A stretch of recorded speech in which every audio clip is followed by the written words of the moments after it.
Chemistry की online classes में आप सभी का स्वागत है। पिछले वीडियो में हमने पढ़ा था एसिटोएस्टिक एस्टर का फॉर्मेशन और आज हम पढ़ने जा रहे हैं एसिटोएस्टिक एस्टर में कीटोइनोल चलावेता इन एसिटोएस्टिक एस्टर। तो स्टूडेंट्स आपको मैं कीटो एवं इनोल के बारे में थोड़ा बता रहा हूं। देखो ये एल्डिहाइड्स हैं, सो दैट कीटोन है। क्या आपके पास कीटोन है। इस कीटोन में ये कीटो फॉर्म है। कौन सा फॉर्म है? कीटो फॉर्म, ठीक है। और कीटो फॉर्म से आपको इनोल बनाना है।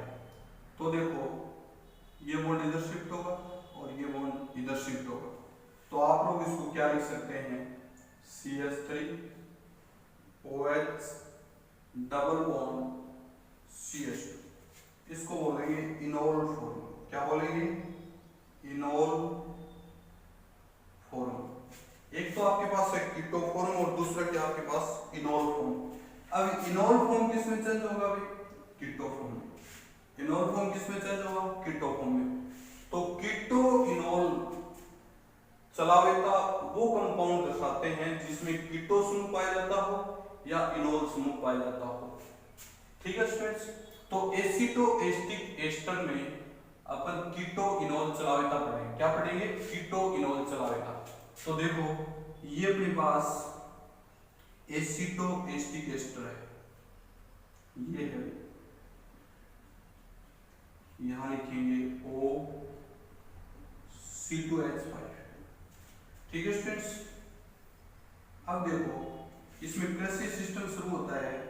ये बॉन्ड आप इधर शिफ्ट कर दो और ये बॉन्ड इधर शिफ्ट कर दो, या फिर इस बॉन्ड को इधर शिफ्ट कर दो और ये इसको इधर कर दो। तो क्या बन जाएगा? CH3 COH double bond CH और आगे लिखेंगे CO और आगे लिखेंगे O(C2H5). तो ये तो कौन सी फॉर्म है? Keto form. और ये कौन सी फॉर्म है? Enol form. समझ गए? एक तो कीटो फॉर्म है और ये क्या है? Enol form. ये बॉन्ड इधर शिफ्टिंग होगा, ये बॉन्ड इधर शिफ्टिंग होगा, क्या बन जाएगा? कीटो। और कीटो किस में चल जाएगा? इनोल। तो ये एसिटोएस्टिक एस्टर में कीटो फॉर्म और इनोल फॉर्म है। अब देखो लोगों को इस बात का संदेह हुआ कि कीटो और इनोल है या नहीं है, इस बात का पता कैसे करें? तो कीटो इनोल चलावेता के पक्ष में कुछ प्रमाण दिए गए। तो हेडिंग डालेंगे कीटो इनोल चलावेता के पक्ष में प्रमाण।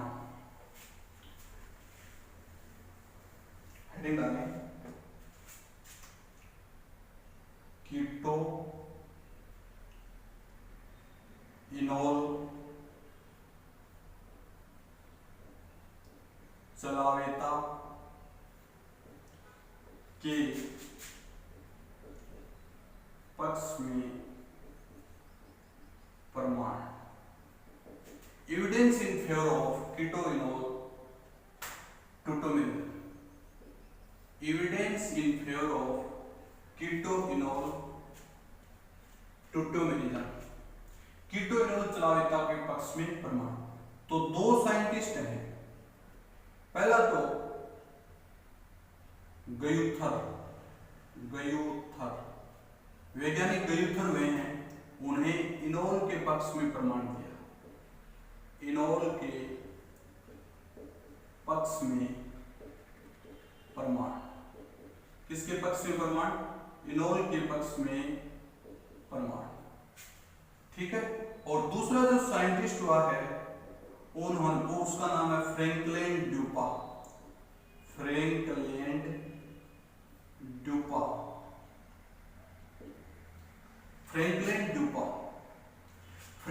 ड्यूपा ने कीटो के पक्ष में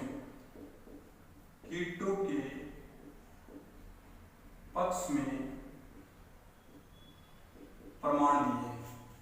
गयुथर ने तो किसके ऊपर दिए? इनोल के पक्ष में प्रमाण, और फ्रैंकलिन ड्यूपा ने कीटो के पक्ष में प्रमाण।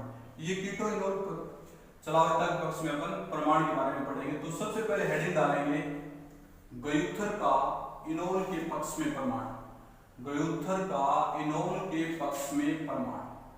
ठीक है भाई, तो पहला पॉइंट अपन लिखेंगे, पहले इसको पढ़ने जा रहे हैं गयुत्थर का इनोल के पक्ष में प्रमाण। तो जैसे इनोल फॉर्म में यहां लिख देता हूं, जैसे CO और ये लिख देता हूं OH, फिर डबल बॉन्ड, फिर CH, फिर CO और फिर क्या लिख देते हैं OC2H5। तो इसमें पहला प्रमाण ये था कि यदि इनोल की अभिक्रिया सोडियम धातु से करवाई जाती है, सोडियम धातु से, तो H2 गैस मुक्त होती है, जो एल्कोहलिक OH समूह की पुष्टि दर्शाती है। क्या बताया मैंने, यदि इनोल जो फॉर्म है उसकी रिएक्शन सोडियम धातु से करवाई जाती है तो H2 गैस मुक्त होती है, जो OH समूह की पुष्टि दर्शाती है। किसकी? OH समूह की। आपने पढ़ा था एल्कोहल की रिएक्शन सोडियम धातु से करवाएं तो इसमें H2 गैस मुक्त होता है और सोडियम एल्कोक्साइड आयन बनता है। सेम वही प्रोसेस यदि Na से करवाएं तो क्या बन जाता है, इसमें सोडियम एल्कोक्साइड बनता है जो OH समूह की पुष्टि दर्शाता है। और इसको आप लिख सकते हैं CH3 C और यहां लिखेंगे ONA और double bond CH single bond CO OC2H5 plus में 1/2 H2 गैस। ये पहला प्रमाण हो गया कि सोडियम धातु से करवाएं तो H2 गैस मुक्त होती है जो OH समूह को दर्शाती है। ठीक है, दूसरा प्रमाण ये कहता है कि इनोल की अभिक्रिया यदि ब्रोमीन जल से करवाएं तो ब्रोमीन जल का रंग उड़ जाता है, जिसका कारण इसमें डबल बॉन्ड का पाया जाना है। क्या पाया जाना है? Double bond. देखना भी, जैसे COH और यहां लिखेंगे डबल बॉन्ड C और यहां लिखेंगे H और यहां लिखेंगे डबल बॉन्ड, यहां लिखेंगे OC2H5 और इसकी रिएक्शन किससे करवाएंगे? Br2 से। तो Br2 कलर्ड होता है, ब्रोमीन जल कलर्ड होता है और मान लीजिए इसके साथ रिएक्शन करवाएं तो इसका कलर उड़ जाता है। इसका मतलब इसमें डबल बॉन्ड पाया जाता है और डबल बॉन्ड के साथ रिएक्शन करके डाइब्रोमो एसिटोएस्टिक एस्टर का इनोल फॉर्म बनाता है। तो देखना भी इसका प्रोडक्ट क्या बनेगा? CH3 और यहाँ क्या लिखेंगे COH, आगे क्या लिखेंगे Br, यहाँ क्या लिखेंगे CH, यहाँ क्या लिखेंगे Br, आगे CO OC2H5, ये बन जाएगा। तो इसमें देखो अपने पास डाइब्रोमो बन जाएगा, ये डाइब्रोमो व्युत्पन्न हो जाएगा। क्या हो जाएगा? डाइब्रोमो व्युत्पन्न बनने की वजह से इसका कलर गायब हो जाता है। ये दो फॉर्म हो गए अपने। एक तो ये पक्ष में क्या हो गया? OH समूह की पुष्टि होगी, दूसरा क्या हो गया? डबल बॉन्ड की पुष्टि होगी। ठीक है, तीसरा, यदि एसिटोएस्टिक एस्टर के इनोल फॉर्म की अभिक्रिया डाइएजोमेथेन से करवाई जाती है तो ईथर का फॉर्मेशन होता है।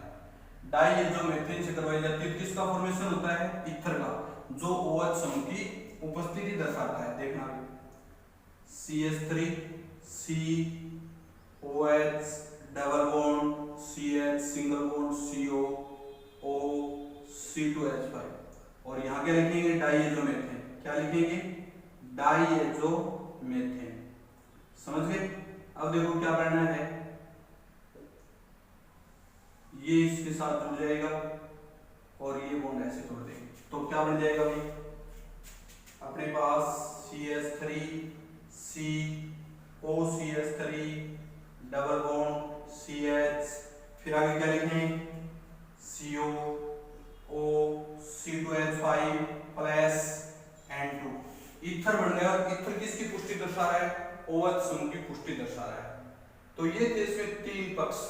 एक तो क्या है इसमें OH, यदि सोडियम धातु से करवाएं तो H2 गैस मुक्त होती है जो OH समूह दर्शाती है। दूसरी रिएक्शन यदि इसमें Br2 से करवाएं तो Br2 का कलर उड़ जाता है।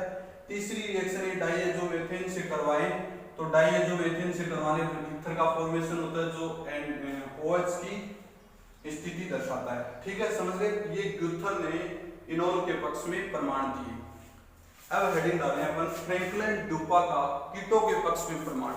फ्रैंकलिन ड्यूपा का कीटों के पक्ष में प्रमाण। देखो स्टूडेंट्स, फ्रैंकलिन ड्यूपा ने कहा कि इसमें कीटो फॉर्म पाई जाती है और इसके पक्ष में उन्होंने प्रमाण दिया। तो पहला प्रमाण क्या था, ये सीटोएस्टिक एस्टर,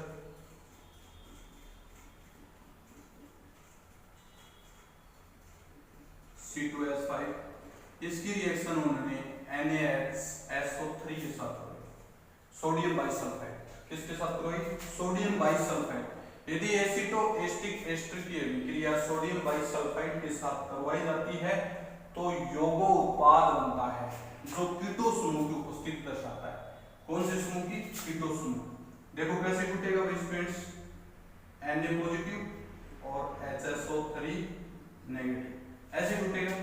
तो अपने पास कीटो समूह है, कीटो समूह ऐसे टूटेगा। कीटो समूह चार्ज क्या आएगा? माइनस, माइनस से क्या जुड़ेगा? प्लस, और प्लस से क्या जुड़ेगा? HSO3। तो आप इसको क्या लिख सकते हैं? CH3, और ऊपर क्या लिखेंगे? OS, और यहां क्या लिखेंगे? OH। समझ गए आप? इसके साथ जोड़ देते हैं,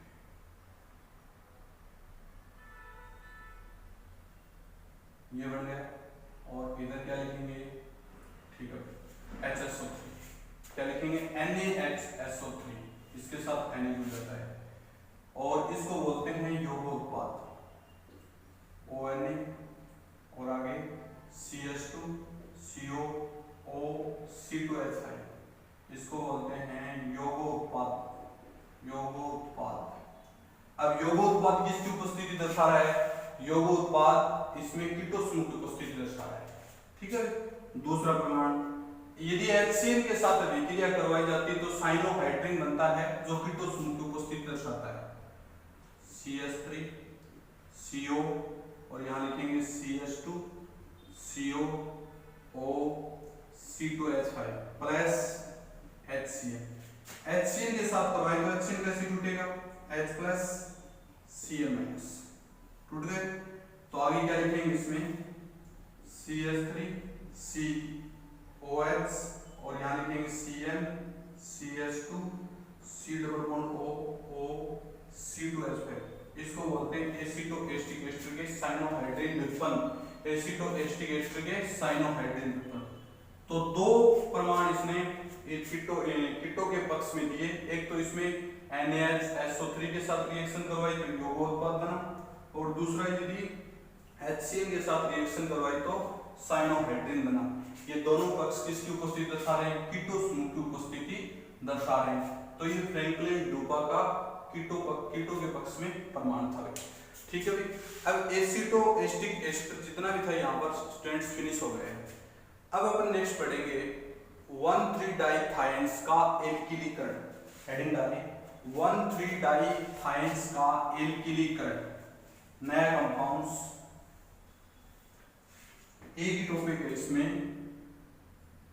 1,3-डाइथाइन थाइंस का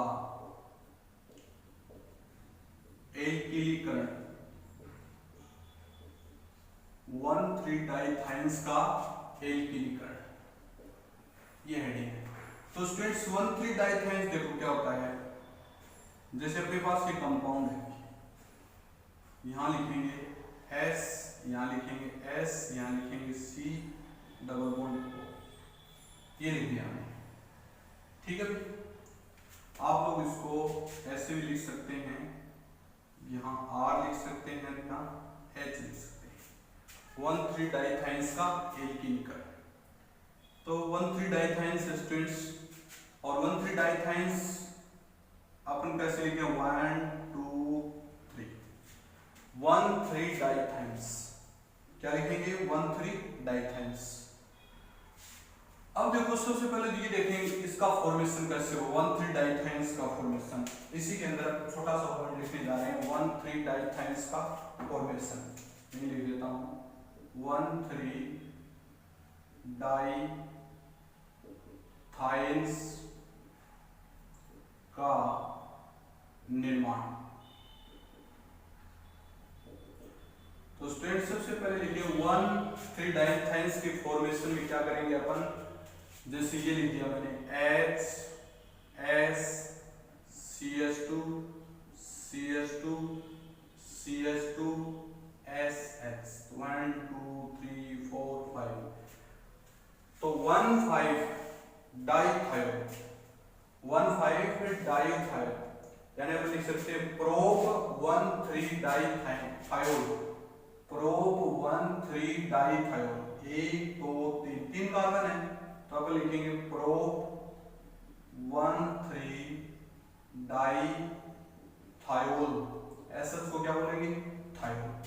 की अभिक्रिया यदि कार्बोनिल कंपाउंड से करवाई जाती है, किससे करवाई जाती है, कार्बोनिल कंपाउंड से, ये कार्बोनिल कंपाउंड है, और कार्बोनिल कंपाउंड से करवाई जाती है तो अपने पास किसका फॉर्मेशन होता है, 1,3 डाइथाइंस। किसका फॉर्मेशन होता है, 1,3 डाइथाइंस। समझ गए मैंने क्या बताया कि प्रोप 1,3 डाइथायोल की अभिक्रिया यदि कार्बोनिल कंपाउंड से करवाई जाती है तो 1,3 डाइथाइंस का फॉर्मेशन होता है। समझ गए, 1,3 डाइथाइंस का एल्किलीकरण करना है, क्या करना है, 1,3 डाइथाइंस का एल्किलीकरण। तो सबसे पहले लिखेंगे स्टेप फर्स्ट, स्टेप फर्स्ट में लिखेंगे 1,3 डाइथाइंस की अभिक्रिया एल्किल लिथियम के साथ करवाई जाए तो 1,3 डाइथाइंस के लिथियम लवण बनते हैं, क्या बनते हैं, एल्किल लिथियम के साथ करवाई जाए तो 1,3 डाइथाइंस के एल्किल लिथियम लवण बनते हैं, 1,3 डाइथाइंस के लिथियम लवण बनते हैं।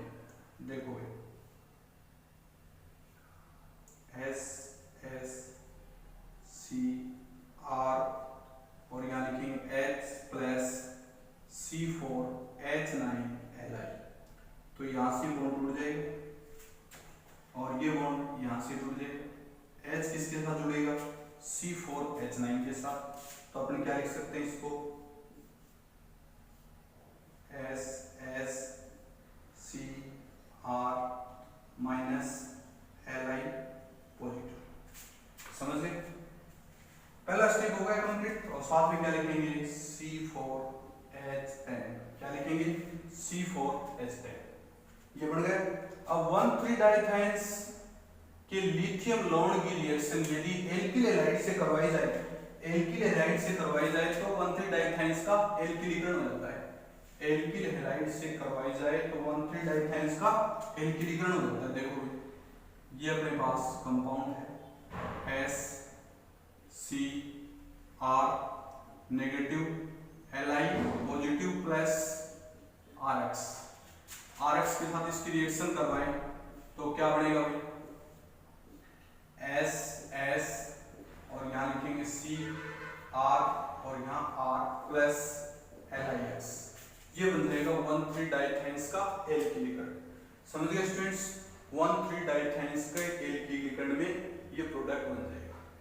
ठीक है, इसमें कोई दिक्कत हो तो बताइए, बाकी अपन नेक्स्ट वीडियो में करेंगे। Okay students.